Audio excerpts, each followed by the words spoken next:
right, Jason Rona back here in the JConcepts garage. We got a vlog episode that's going to be brand new here. It's been quite some time since we covered sort of our race level of events and talking about some of the race competitions that we're doing, our own JConcepts events.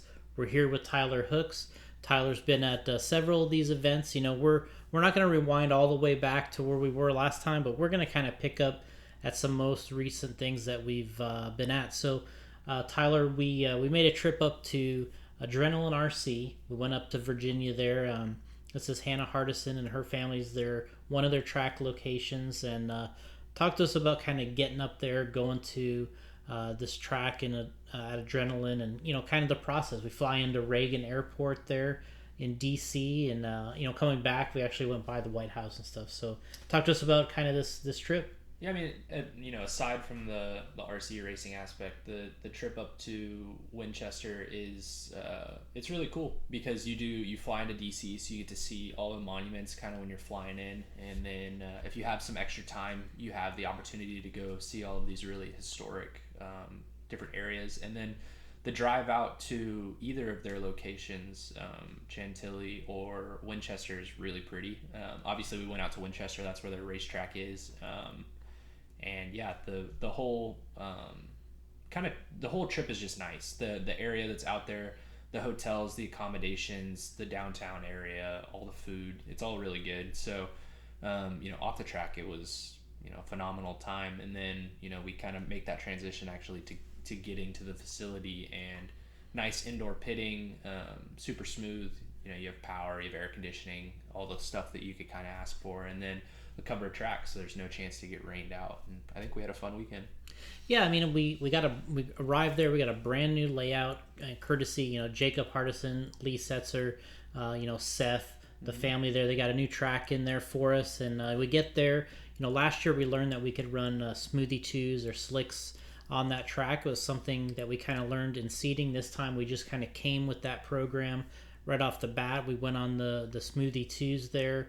And, we started rocking earlier in practice. We had Brock Champlin there. We had Dustin Evans there. Brendan Schimmel, Lee Setzer, Cole Tollard. That was in the modified classes. You were out there in the 17.5, 13.5 classes along with Jacob. And we had Talon Henley, who, he was over there from, his home track at the Hobbyplex. So getting onto the racing side of things, I mean, what did you see, two-wheel mod, four-wheel mod? Brock had a good weekend, but what did you see out there, and then kind of getting into your own 17.5, 13.5? It's one of those things where that surface, for this generation of cars and for kind of what we're doing is just a little funky, because you are running slicks, but the grip level is not that high. So it's almost like as if you were on an even lower bike track and you were running treads where it feels kind of uncomfortable.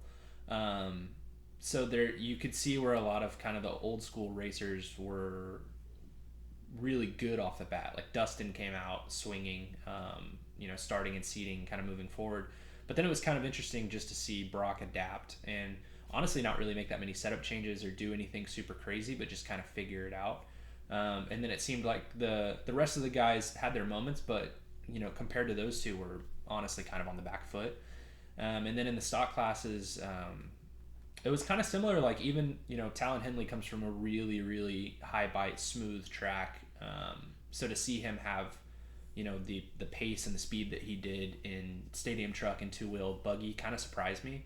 Obviously he's a very good driver and he's learning a lot in a really short amount of time, but he was really fast immediately and kind of kept that all the way through the weekend. And then Jacob Hardison is fast everywhere, but definitely at your home track you're going to feel kind of that comfort. So I was really kind of surprised to be able to get up in the top spot in qualifying in four-wheel, but I knew that it wasn't over. It seemed like he kind of did something to his car and it kind of ruined his day, and then the next day he had kind of was back on track, and so to see him finish on top wasn't surprising either in that class. So but yeah, as far as the modified classes go, the racing was really good. You had all of those guys, and then either that was what was the class entirely, or there was a separation to everybody else. But all the rest of the guys that were out on the track were giving good courtesy and respect to those guys, and the racing was awesome. So I thought it was a a super fun event from all of those aspects. And then we have quite a few other classes that we had going on that weekend. Yeah, I mean, I raced in the 40 plus. I got the TQ and win. Racing with Dave McEwen, some of the other guys. We didn't have our normal hot shots from the 40 plus like Brent and Al Horn, Paul, but we had I had my work cut out for me out there trying to hold it down. But we had a good race too. It was nice that we got a triple mains. We were able to hit the track a couple times. But overall, we got Brock taking both mod classes. We got Talon taking the 2-wheel, and we had Jacob taking the 4-wheel class. And then in stadium truck and short course, we had Brendan Edwards, who was hanging out with us all weekend and kind of showing us what those truck classes were about. Yeah, and honestly, he had a really, really good weekend or really, really good Sunday in 2-wheel drive stock as well. So he took the win in both of the truck classes, which are kind of his thing, and then put himself on the podium in 2-wheel stock. So that was really awesome as well. And then we just saw some really good racing in the largest classes of the weekend, which were the 2 independent classes. And even your buddy, he had his vintage stuff out there, which looked super cool, and we got to learn all about that, which was neat. So yeah, I mean, as far as an INS series race goes, and like kind of the vibe of what we want the INS series, which is competitive but fun and relaxed, and you're there to have a good time, and either be with your friends or be with your family in the case of the track owners. So it was kind of just an embodiment of what that series is. So it was a super fun weekend. Yeah, so you mentioned we had Jason Santos out there who had it running his RC10, running his RC10T, which was neat. We did a video on that. That's posted on YouTube now. Kind of a little catch up about the vintage side of things. It was cool having him out, pitting with us, and kind of watching the old cars. We got the new cars out there, of course, but yeah, we did a little comparison there. Talked to him a little bit in a video, so that was a nice aspect to have on during that event, which was different than traditionally what we have. So moving on, we went a little more local. You were able to make it up to Lance MacDonald, did the memorial salute at Newberry RC up in Newberry, Florida. So it was neat because we were able to get up there. It was a 2-day race, but you kind of didn't really know what to expect. You brought some equipment, you brought your cars, and they did unbeknownst to us, really, they did such a great job preparing the track that the tires were different than we had run in the past. This was a really high traction track for outdoors, and nice little turnout there. And of course, Lance running the show, Danny Paz and those guys doing some media. So yeah, what was your experience like there? You got one of the wins. I think you ran 3 classes, but kind of spread the love around with some different drivers getting some wins out there. Yeah, I mean, this was my first time racing 10 scale outdoors, and honestly, from the way that you guys have described it, or most of the people around Florida, I got really spoiled. So I definitely have like kind of a skewed outlook on like how that all works, because it was awesome. The grip was really good. The track was, the weather was really nice. The track surface had grip all the way across. You didn't have to worry about doing donuts or anything like that by the time we were actually racing.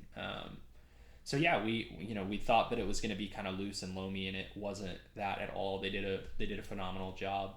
So it was nice to have you guys show up and bring us some more of what we actually ended up needing. But yeah, we spent a lot of time on the Sprinter and on the rehab tires, which it's just strange for us in 2023, racing mid-motor laydown cars, and they felt awesome on these pin tires, not even just treaded bar tires or anything like that. But yeah, the racing event was great. I was able to grab the TQ in all 3 classes, and it would have been awesome to transfer that to 3 wins, but you have to finish first, and I didn't really do that. So yeah, I grabbed the win in 2-wheel drive modified. Kenny Setzer got the win in 4-wheel modified, and Patrick Rosser took 2-wheel stock. He took 4-wheel drive stadium truck and 2-wheel drive stadium truck, and Nolan Manchester grabbed the 4-wheel stock class, all for JConcepts. So as far as our little crew went, we were having a great time. We had guys like Kyle Paquette were out there, as well as others, and kind of all sharing information. Hunter King as well, and yeah, just trying different stuff, trying different compounds. You couldn't really go wrong out there. Obviously there were going to be some choices that were faster than others, but you could really, by the end of it, run whatever you wanted. And yeah, we tried to put on a show. had some fun, and got out of there at a decent time every night to where we could go and enjoy Gainesville and like get food and have a nice time. So yeah, super fun weekend. Raised some money for some different things. Did some cool concourse awards and stuff, like specifically for Memorial Day. And yeah, just had a good time. I thought it was awesome. Yeah, I think that's what kind of Lance wanted. He wanted to, he's somewhat local to the area, within an hour at least, and he can go out there with his, with his crew that he normally uses, put on a nice event, and the track there, they kind of provided a really nice one for everybody, and hopefully they do that again. They can get, try to build on that environment, that track, and build on that turnout, and maybe that can turn into something where maybe we can get 150, 200 entries out there one day, and just then we just hope for that kind of weather. Yeah, I mean, honestly, even when we got there, we were still running like green compound double D's or like green compound sprinters, and even driving around on that, I thought it was fine. So the track prep that they had done, regardless of if it was sunny all weekend like what we had or if it wasn't, I think it would have been super fun to drive on. So yeah, I don't see why there's any reason why people should be deterred to go out there, even with their carpet cars or their high bite dirt cars or whatever, because you're gonna be able to drive around. Like it was super fun. It was super good. The track prep was really pretty consistent, considering the fact that the weather plays a huge effect on it. But yeah, it was great. I mean, the facility is super nice. The driver stand's great. They have good lighting. Like it's kind of hard to beat that as far as an outdoor arena style, or not arena, but an outdoor track goes in 2023. So it just wouldn't be us lately if we didn't throw some monster truck stuff in here, because Rich headed up to get a hobby there in Uniontown, Pennsylvania, and this was a brand new Battle of the RC Monster Truck event put on by Matt Stoltz, Morris Ashkenaz, doing this event, and they used a nice big area. We were up there earlier. You ran a race with the same guys, but they ran a more of a road course style event. And this time they did more of a traditional monster truck style track, up and down type of thing, we'll say, with a little bank turn. Yeah. It's kind of a neat track in a way. They decorated it very nice, nice corner pylons and, different things that made it look, super monster trucky, we'll say. And, we had a new body that we released not long ago. We did the 1997 Ford F-150 body. That was something that we're kind of building in that class still, trying to keep up with, how many different, looks and styles there are out there. But, Rich got up there and, did some video for us. He mentioned he did his first vertical video for social media, which is tough. I'm a horizontal video guy too, but so many of these platforms love the vertical video. But he got his first vertical video up. Looks good, portrait style, whatever you call it. I call it vertical, but so got that up there and videoed some races. I think those were mostly in horizontal mode, but videoed the races, got some winners.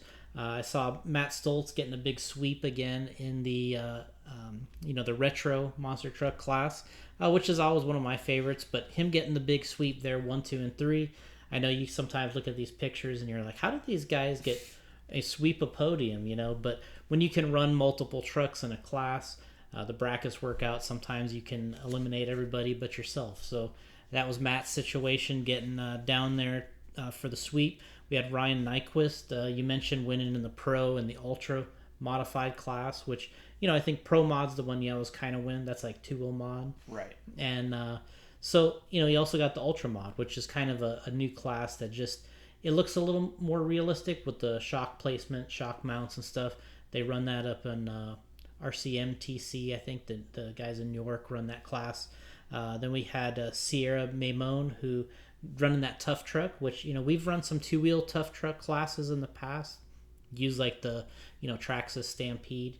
In this situation, I think she's running 4x4. This is a 4x4 tough truck. And then LMT Spec, which is kind of like pull it out of the box. Not even sure if you can alter the radio or any of that type of thing, but kind of neat because makes it super easy. You just pull that LMT out, throw it down. I know Fred, Rich, and some others. We did this a couple of years ago at the Solid Showdown. It was pretty neat. And so Sierra took the win in those classes, and then Stephen Hopkins, who usually shoots a lot of photography at these events. I think he shot at the event that you were at. He won the 2.2 shaft class. So a lot of JConcepts product out there.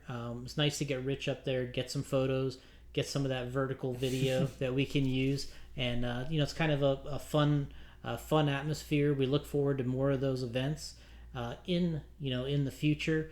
We still got a couple monster truck events on the schedule this year, and we got some stuff we're still, it's coming in here. We're getting some new items going, and we still have there's an event in August at the Monster Truck Hall of Fame and Museum. They're gonna have one there in August. We still got the big World Finals that the NRC TPA puts on. We got the big event in New York with the DeFalcos. So we still got we got the Bigfoot Open House. They have an RC program there. So between all these events, you'll see some stuff. We're gonna trickle some new monster truck items out there and try to get it in between some of these different events. But it was good to make it out there. And you said you're ready for a side-by-side monster truck event. You did the road course style. Now you're kind of thinking about maybe getting a little side-by-side. Yeah, and honestly, the event that Rich was just at, and I would think, for photographers or videographers, that one was probably pretty cool because it was so colorful. Like the course itself, like you said, looked so awesome. So if you haven't seen the photos or the video from that event, go try to find them on our channels because they look great. It made the stuff look really neat, and it was about as cool of an artificial surface event as you could probably find. So but yeah, I would love to try that. I mean, the road course stuff was cool because that's what I'm used to, but I know that I'm sure as purist monster truck guys go, that's not like a real monster truck event. So I want to try kind of the real thing, see if we can get some wins that way.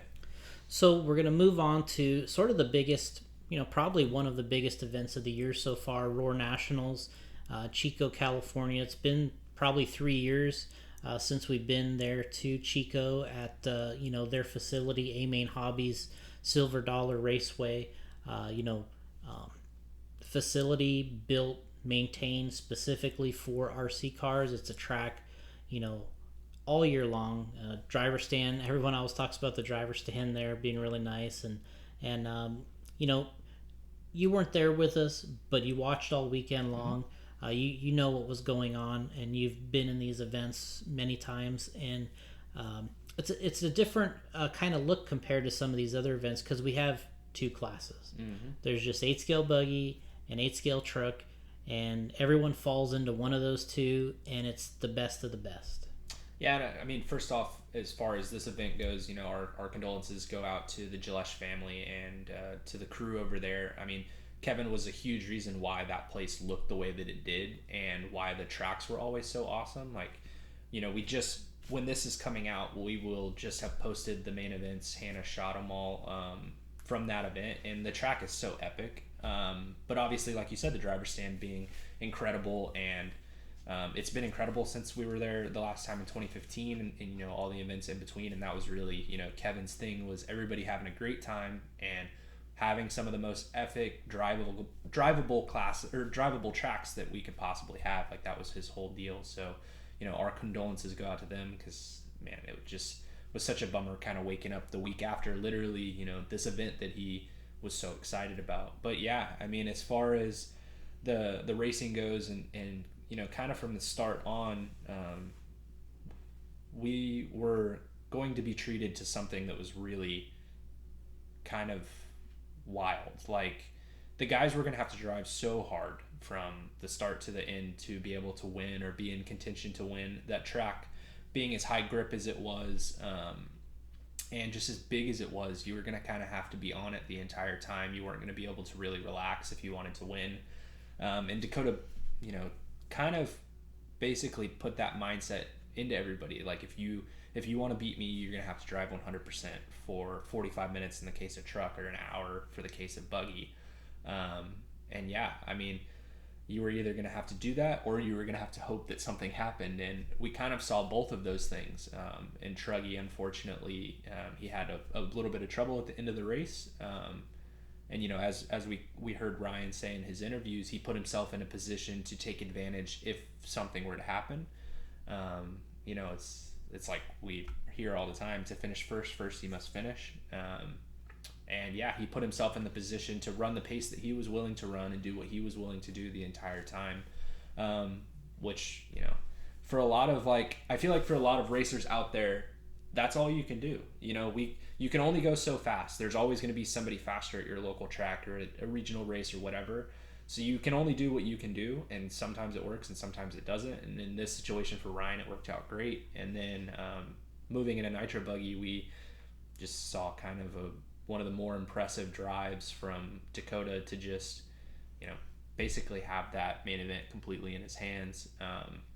And then we saw some epic battles throughout the rest of the field. But yeah, just having a facility that nice and a track that nice just kind of elevates everything, and it made for a super, super interesting weekend. Yeah, I mean, when I saw the track right away, I was thinking, man, it's kind of an electric driver's track in a way. And because it was smooth, it was on the high grip level side. And, you know, to me, I was thinking right away, I'm like, man, Dakota's going to be tough to beat on this track. Spencer Rivkin's going to be tough to beat. You know, then you got Ryan in there.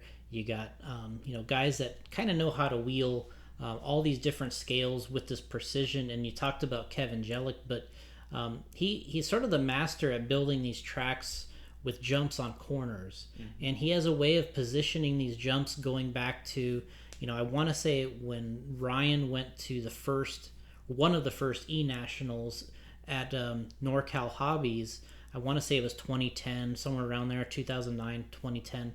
He went and ran e-buggy at this track, and I didn't go to the event, and I saw him battling with Austin Blair on this track that I was like, I've never seen anything like this track before. It was unbelievable. Like the way this thing was built, the jumps on the corners, the long sweeping, you know, ramps and downsides. I mean, I was just so impressed with the way that the track looked, and the fact that Ryan ended up winning that. You know, Austin Blair gave him a heck of a run that weekend, and Ryan is like, you know, who in the heck are these guys? You know, this is an amazing track. It had traction, and he had all this competition, but it was one of the best tracks I've ever seen.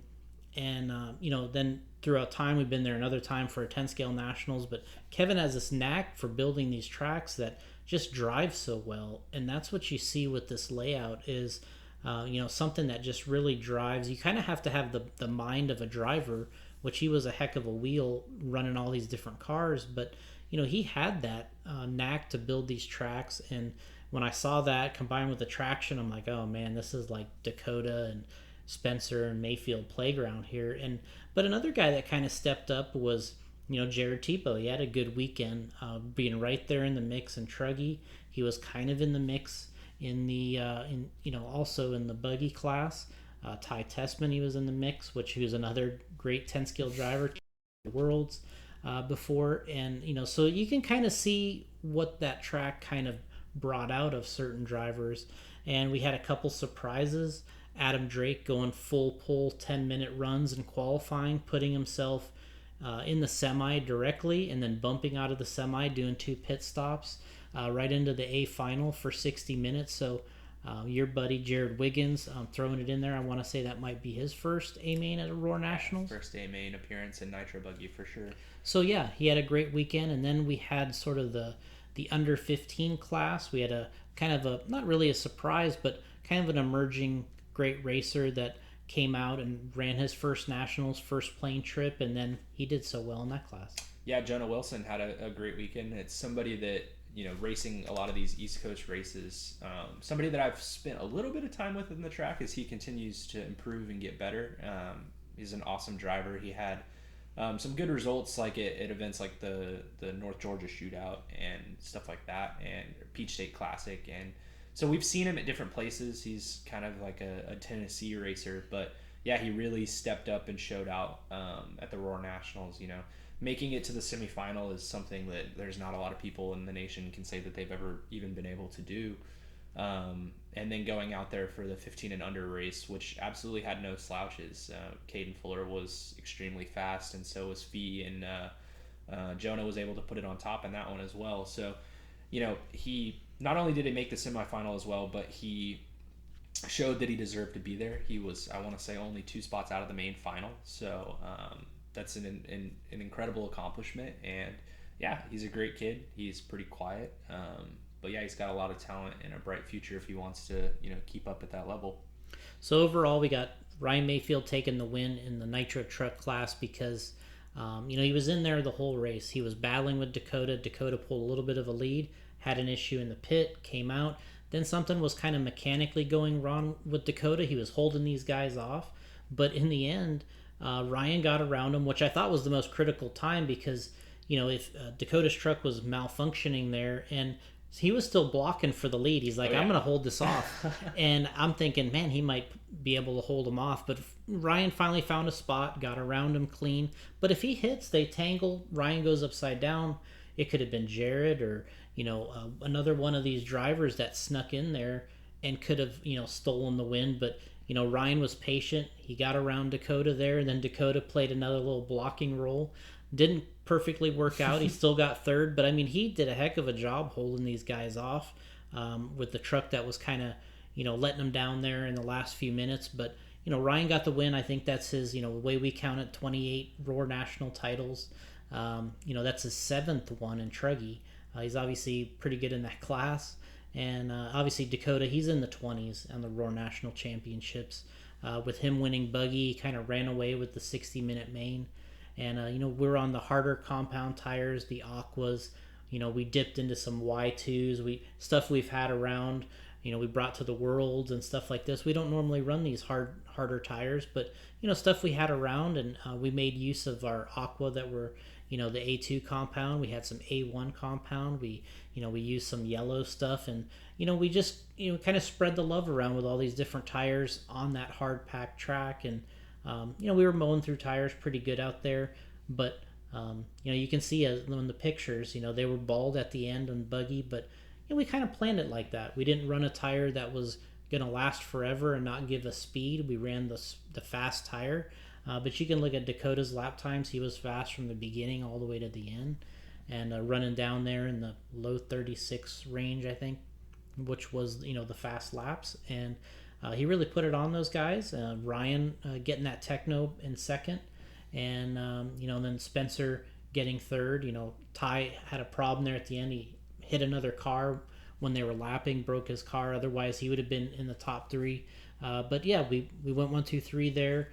And it was just kind of nice to get both wins. And then you include Jonah, we get the 3 wins on the weekend. It's a great time.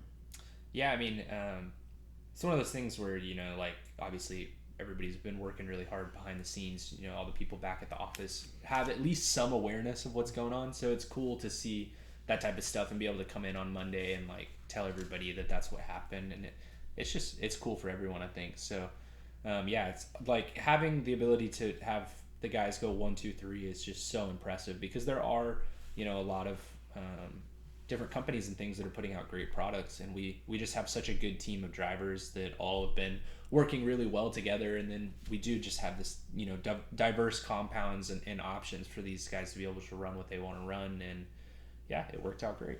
So kind of rolling into the future here, heading out to Visions very soon, which we did the Visions event last year, which was out there in Jay, Oklahoma, Mid-America Outdoors. We're heading out there again for the second time now. And, you were there. You ran. You took one of the open class wins last year, got back one of those big checks, and then you bumped into the invite. But looks like we're going to have some different dirt this year. Joey's kind of mixing up some different things. He's got some different stuff going on in there. We got more competition this year. We got your main man, Dakota Fenn. He's coming out this year. We got Ryan. We got Spencer. We got everyone that's anybody coming to this race right now in the invite class. So Visions, I'm looking forward to seeing, what happens on the track. We had some fireworks last year, which, was, fun for the internet crowd for a little while. But, I expect to see similar things this year. We still got that big money on the line and sort of these carrots that they're dangling out about, sweeping the event and and getting these consistent victories, it leads to some cash. Yeah, I mean, ultimately that type of thing, especially when you're putting together a TV show, you want those sensational moments and things like that. So as far as last year's event went and the ending, it went about as well for the production crew as they could have asked from everybody. But yeah, everything's kind of stepping it up this year. The payout's the same, which is by no means a bad thing, but the track itself is bigger.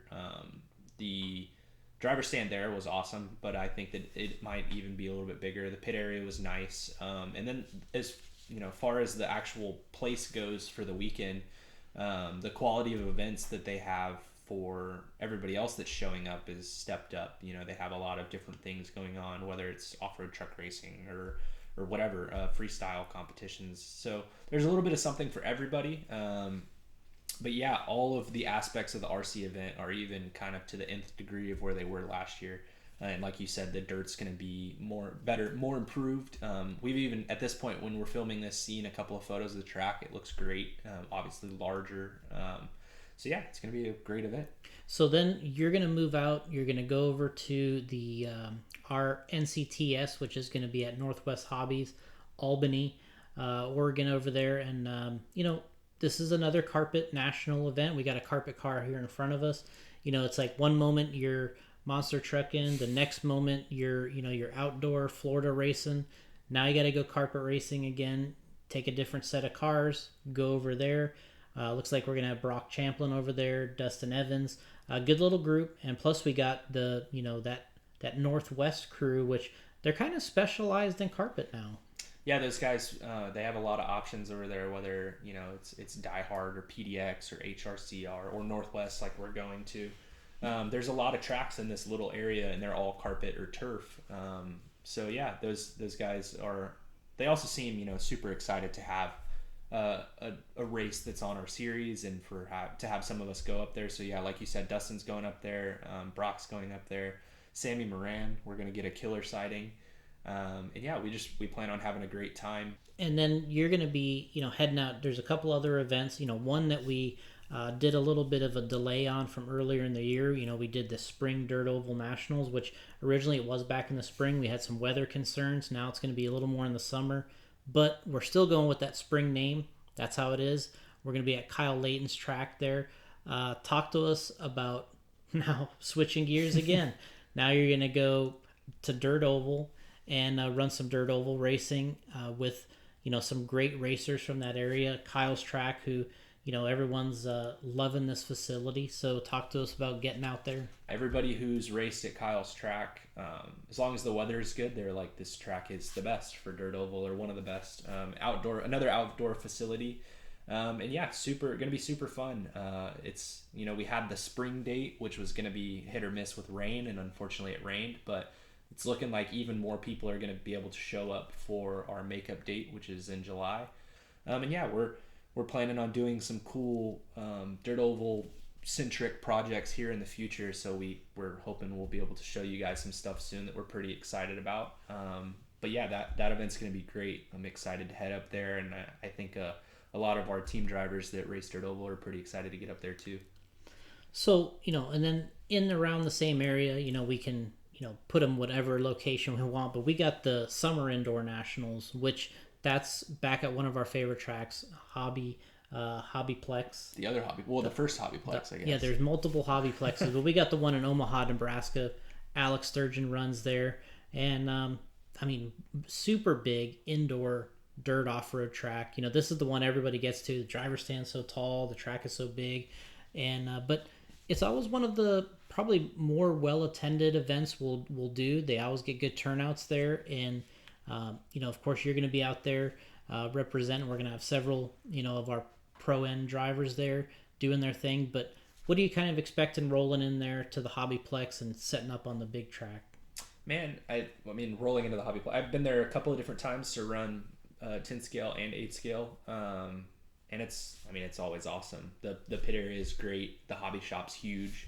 The track's huge. And yeah, we have a great lineup of guys that have said that they're going to make it out as far as our, elite guys. So Brock Champlin and Dustin Evans, they're going to be doing double duty, headed to the carpet race and then headed to Omaha. and then it looks like Spencer Rifkin's going to show up, right? And we'll have a few others. Lee Setzer is going to be there. Yeah, so we have quite a few guys that are on that, you know, upper echelon of our drivers list that we're excited to see out at that one. And you know, obviously we haven't seen the layout for that one as well, but Alex never disappoints as far as that goes. So it'll be a fantastic track layout. And yeah, it's, you know, kind of what you want from a 10 scale off-road track, especially, you know, for the cars that we have. We're going to have great grip. It's not, you know, that Velcro all the time, but it's going to be really good. It's going to be fun to drive on. It's big enough to where there's different places that you can put yourself on the track, a lot of different lanes, and yeah, it's going to be a fantastic time. We appreciate you joining us. You know, as always, subscribe, like, ring the bell, all those things that the YouTubers want to tell you, you know, to get that channel pumped up and keep going. Thanks to Tyler Hooks, and we'll see you next time.